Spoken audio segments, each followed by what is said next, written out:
Sahabat-sahabat manajer, pagi ini saya ingin sharing dengan Anda mengenai manajemen by objektif yang terkenal dengan sebutan MBO. Kenapa saya ingin sharing dengan Anda? Karena MBO ini penting sekali di dalam kita melakukan aksi manajemen. Yang pertama ingin saya sampaikan, apa sebenarnya manajemen by objektif atau MBO. MBO ini adalah model manajemen strategis yang bertujuan untuk meningkatkan kinerja suatu perusahaan dengan mendefinisikan secara jelas tujuannya, dan kemudian tujuan itu disepakati oleh manajemen dan karyawan. Tidak hanya tujuannya aja, tapi aksi yang akan dilakukan juga disepakati oleh manajemen dan karyawan.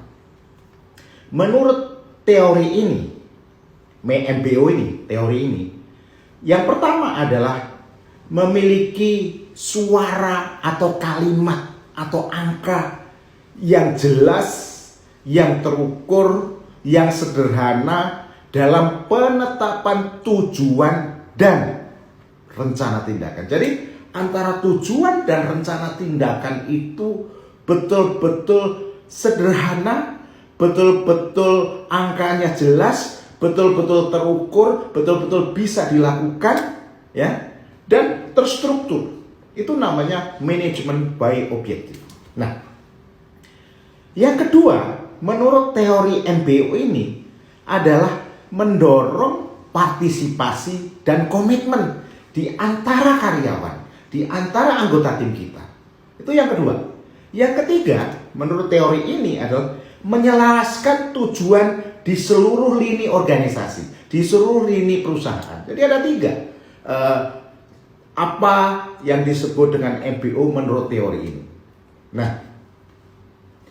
manajemen by objektif ini adalah di mana manajer dan karyawan menyepakati sasaran kinerja tertentu dan kemudian mengembangkan rencana untuk mencapainya secara detail, secara tertulis, secara sederhana.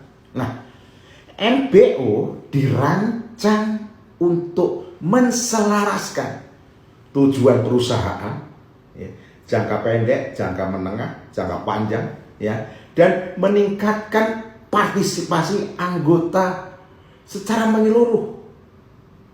Dari segi hati, dari segi body, secara keseluruhan hati sama body menyeluruh. Itu tujuan daripada MBO itu. Nah, nanti saya akan bahas. Ada 5 langkah dalam MBO. Menentukan tujuan, sampai ke tujuan tersebut kepada anggota tim kita. Dorong karyawan untuk berpartisipasi. Pantau kemajuan, dan terakhir adalah yang kelima, evaluasi kinerja dan bagaimana memberikan penghargaan untuk pencapaiannya. Nah, memang kalau berbicara masalah MBO ini ada kritikan terhadap MBO.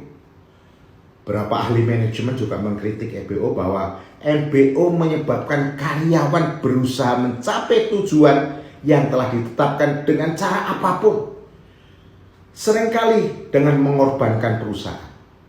Tentu di dalam suatu aksi manajemen itu akan ada positifnya, ada negatifnya. Yang paling penting kita bisa mengukur risk-nya. Saya pribadi lebih suka menerapkan MBO ini kalau anggota tim saya sudah betul-betul memiliki kompetensi yang tinggi. Karena nanti sifatnya sangat individual. Saya selalu bilang tidak generalis. Di dalam mencapai objektif adalah spesialis. Kalau kita bicara spesialis, syaratnya anggota kita udah punya ilmu pengetahuan.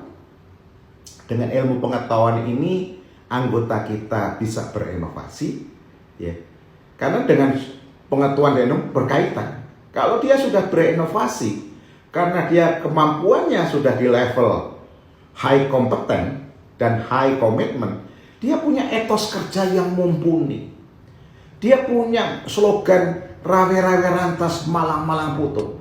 Saya tidak pulang kalau belum berhasil. Yang keempat, Karena dia high kompeten, punya ilmu pengetahuan, punya kemampuan di dalam bekerja. Etika dia lakukan.